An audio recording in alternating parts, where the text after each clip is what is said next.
Salut les bridous, je vous ai record une petite vidéo sur Manoir que j'ai faite tout à l'heure. Donc je vais vous expliquer, essayer de vous expliquer comment se déroule le fight au fur et à mesure. Donc au Manoir, le fight se compose de 3 phases. Donc la première phase, on est sur sa plateforme de base.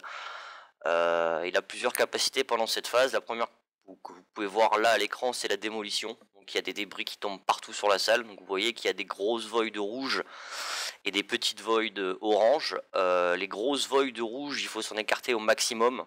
C'est plus vous serez loin, moins vous prendrez de dégâts. Et les petites, on s'en écarte aussi, mais elles font déjà beaucoup moins mal. Pendant cette démolition, vous voyez qu'il y a des espèces de bûchers qui apparaissent, si vous voulez, sur la map.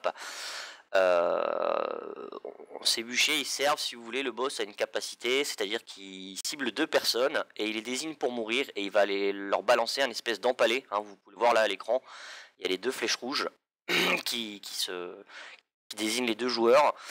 Il suffit simplement de se mettre derrière ces bûchers pour contrer le désigner pour mourir. Donc vous voyez que le tank doit faire tourner le boss tout le long de la salle parce que le boss pose des bombes, d'accord. Si vous prenez une bombe, ça fait des dégâts, ça vous met un dot et en plus ça dot les copains à côté de vous, d'accord. Donc le but du jeu c'est vraiment que personne ne prenne de bombe. Sinon il n'y a rien de spécial, voilà. Donc là à 80% le boss passe en P2, il nous fait tomber sur sa plateforme. Et la P2, alors elle est assez compliquée parce qu'il y a pas mal de choses à gérer. Premièrement, donc du coup, le boss continue de lancer des bombes partout, d'accord. Donc c'est de nouveau pareil comme la P1. Il faut que le tank kite tank le boss en le faisant tourner pour essayer de placer au maximum les bombes correctement. Il y a toujours les désignés pour mourir, sauf que cette fois, il n'y a plus de petits bûchers en flammes pour contrer le désigné. Donc le désigné, il se contre tout simplement, vous voyez sur l'écran là, il y a un char. Le char, alors il a pas d'aggro. Le char, il focus la personne la plus près de lui, d'accord, et il ne la lâche pas, d'accord. Donc en général, on assigne une classe qui peut quand même, voilà, kite facilement. Là, en l'occurrence, c'est un hunt. Donc le hunt la récupère. Et le but, c'est de faire passer le char sur les bombes. Déjà d'une pour nettoyer la salle des bombes.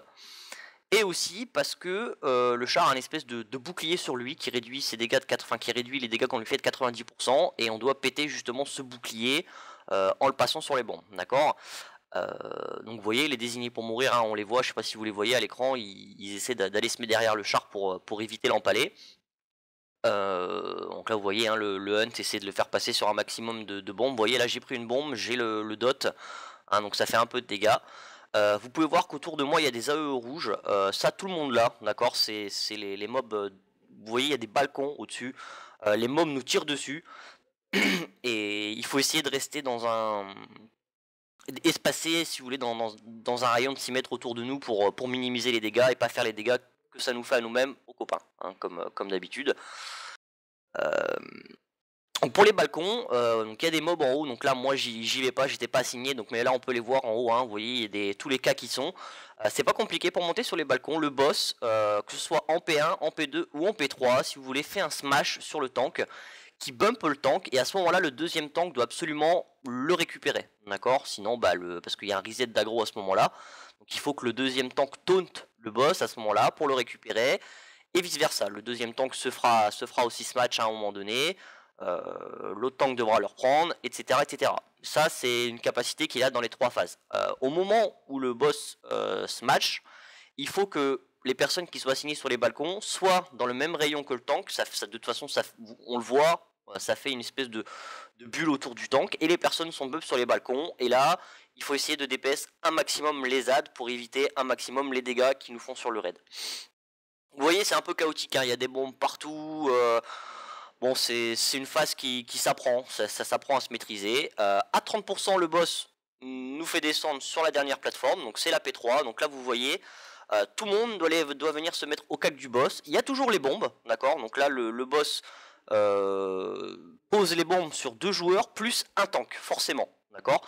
Donc là, il y aura l'off-tank devra toujours récupérer le boss, le tanker le tanker, et c'est pareil, c'est un switch de tank. Donc là, vous voyez, nous, on a été posé les bombes à droite. Alors vous allez voir, il y a un gros fail là de nos 2 healers, puisque nos 2 healers sur les 4 meurent. Je sais pas trop ce qu'ils ont fait. Donc il y a toujours aussi les désignés pour mourir. Donc là les désignés pour mourir doivent venir se mettre à gauche puisque bah là par contre il n'y a rien pour se protéger. Donc le désigné pour mourir qui est touché prend l'empalé et l'empalé bump. D'accord. Donc le but du jeu c'est quand même de ne pas se faire empaler en dehors de la plateforme puisque bien évidemment on peut tomber. Vous voyez il y a toujours le smash. Donc là tout le monde le prend. Donc on est tous obligés, c'est pour ça qu'on est tous paqués au cac. Tout le monde prend le smash.